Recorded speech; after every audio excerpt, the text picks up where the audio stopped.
Chapter 6 in Science, Combustion and Flame. We use different kind of fuel for various purpose at home. हम कई types के fuel अलग अलग purpose के लिए घर पे यूज करते हैं. In industry and for running automobile, can you name a few fuels used in our home? चाहे वो आपका इंडस्ट्री में यूज़ हो, ऑटोमोबाइल्स को रन करने के लिए हो, आपके होम में खाना बनाने के लिए यूज़ हो, तो आपको ऐसे कुछ फ्यूल्स के नाम बता सकते हैं आप जो ट्रेड और इंडस्ट्री में यूज़ आता है. What fuel are use for running automobile, और कौन सा फ्यूल ऑटोमोबाइल्स को रन करने के काम आता है, मतलब व्हीकल्स को चलाने के काम आता है. Your list will contain fuels like cow dung, wood, coal, charcoal, petrol, diesel, compressed natural gas, CNG etcetera. ये कुछ मैंने फ्यूल्स के नाम लिए हैं. You are familiar with the burning of a candle. What is the difference between the burning of a candle and the burning of a fuel like coal? तो आप candle के जलने से फेमिलियर है, मतलब आप जानते हैं. तो क्या डिफरेंस है कोल के जलने में और कैंडल के जलने में? Maybe you are able to gas right. हो सकता है कि आप इसे सही तरीके से गैस कर सकें. Candle burn with a flame whereas coal does not. जो कैंडल है वो फ्लेम के साथ जलती है और कोल में कोई फ्लेम नहीं होती है. Similarly you will find many other material burning without a flame. Let us study. तो आप कुछ और मटेरियल्स देख सकते हैं जो बिना फ्लेम के जलते हैं. Let us study the chemical process of burning and the type of flame produced during this process. तो हम केमिकल बर्निंग की chemical process and types of flame के बारे में स्टडी करते हैं. टॉपिक नंबर फर्स्ट है व्हाट इज कंबक्शन. आखिर में कंबक्शन होता क्या है? Recall the activity of burning of magnesium ribbon perform in class 7. आप वो याद कीजिए जो आपने मैग्नीशियम रिबन की एक एक्टिविटी की थी क्लास 7 में. आई थिंक किसी भी स्टूडेंट को लर्न नहीं होगी. We learn that magnesium burn to form magnesium oxide. हमने देखा था कि जब हम मैग्नीशियम रिबन को बर्न करते हैं तो वो magnesium oxide and produce heat and light. तो वो मैग्नीशियम ऑक्साइड बनाता है और उसके अलावा हीट एंड लाइट भी प्रोड्यूस करता है. We can perform a similar activity with a piece of charcoal. यही एक्टिविटी हम चारकोल के एक टुकड़े के साथ भी कर सकते हैं. Hold the piece with a pair of tong. इस पीस को एक चिमटे की सहायता से पकड़े. And bring it near the flame. और इसे फ्लेम के पास लाएं. ऑफ ए कैंडल और है बंसन बर्नर. इसे बर्नर या कैंडल की फ्लेम के पास लाएं तो आप क्या ऑब्जर्व करेंगे? We find that charcoal burn in air. हमें ये पता लगता है कि चारकोल जो है वो एयर में बर्न होता है. We know that coal to burn in air producing carbon dioxide heat and light. हम जानते हैं कि जो कोल यानी कोयला होता है वो भी एयर में बर्न होता है और carbon dioxide heat and light produce करता है. फिर आता है we find that for combustion. हम कंबक्शन के लिए a chemical process in which substance react with oxygen to get heat is called combustion. एक ऐसी केमिकल प्रोसेस जिसमें सब्सटेंस जो है वो ऑक्सीजन के साथ रिएक्ट करता है और हीट देता है उसे कंबक्शन कहा जाता है.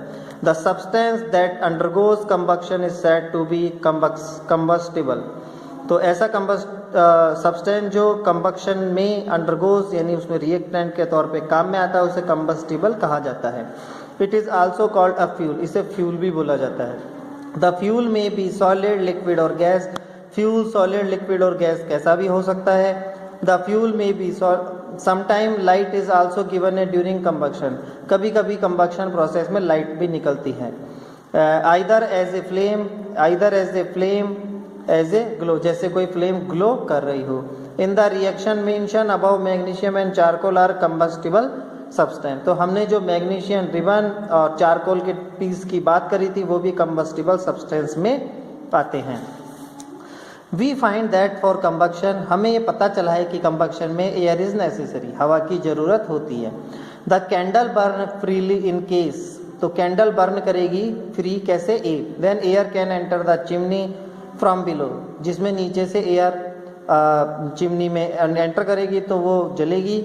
When air does not enter the chimney from below, the flame flickers and produce smoke. तो जो फ्लेम है वो फ्लिकर्स करेगी, मतलब इसे झटके टाइप में जलेगी और स्मोक प्रोड्यूस करेगी. In case see the flame finally goes off. और केस सी में जो फ्लेम है वो पूरी तरीके से ऑफ हो जाएगी, बुझ जाएगी. Because the air is not available. क्योंकि वहाँ पे एयर नहीं है. We have read that the sun produce its own heat, हम जानते हैं कि सन जो है वो खुद की हीट खुद प्रोड्यूस करता है, एंड लाइट, और लाइट भी, it is also some kind of combustion, तो क्या ये भी एक प्रकार का कंबक्शन है? In the sun heat and light are produce by nuclear reaction, sun के अंदर हीट और जो लाइट है वो न्यूक्लियर रिएक्शंस के थ्रू प्रोड्यूस होती है। You will learn about this process in higher classes, तो आप 9-10 क्लासेस में इसे रीड करेंगे। नेक्स्ट आता है, you might have heard that when the cloth of a person catch fire, क्या आपने कभी ऐसा सुना है कि किसी आदमी के कपड़े कब फायर को कैच करते हैं? The person is covered with a blanket to.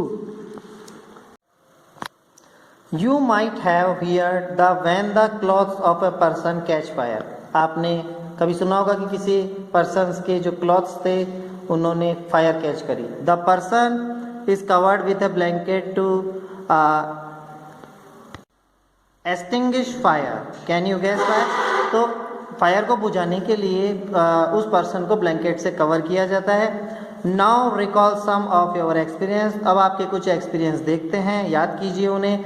Does a match sticks burn by a, how does it burn itself, तो जो मैच स्टिक्स है वो खुद से जलती है, ऐसा कैसे होता है, वो क्यों जलती है? You must have had a experience bring of a piece of paper, आपको पेपर के पीस को जलाने का भी एक्सपीरियंस होगा। Does it burn when a burning match stick is brought near it, ये जब जलता है जब कोई मैच स्टिक्स जलती हुई इसके पास लाई जाती है। Can you burn a piece of wood brightening lightning lighted match sticks near it, क्या आप एक लकड़ी के पीस को जला सकते हैं जब मैच स्टिक्स इसके पास लाई जाती है? Can you burn a piece of, why do you have to use paper kerosene oil to start fire wood और कोल, वुड और कोल को जलाने के लिए हमें कैरोसिन ऑयल या पेपर क्यों लाया जाता है? Have you heard of forest fire, क्या आपने कभी फॉरेस्ट फायर के बारे में सुना है? Do these experience tell you that different substance catch fire at different temperature, तो इन एक्सपेरिमेंट से आपको ये पता चलता है कि अलग अलग सब्सटेंस जो है वो अलग अलग टेम्परेचर पे फायर को कैच करते हैं। The lowest temperature at which a substance catches fire is called its ignition temperature, तो ऐसा टेम्परेचर, कम से कम टेम्परेचर जिससे कोई भी सब्सटेंस फायर कैच कर लेता है उसे इग्निशन टेम्परेचर कहा जाता है। Can you tell now why a match sticks does not catch fire on its own at room temperature, क्या आप बता सकते हैं कि मैच स्टिक्स जो कि सबको फायर कैच करवाती है वो खुद रूम टेम्परेचर पे फायर कैच नहीं करती है? Why does the match stick start burning on rubbing it's on the side of A match box, और ऐसा क्यों होता है जब मैच स्टिक्स को मैच बॉक्स के साइड में रबिंग यानी रगड़ा जाता है तो वो जल उठती है? तो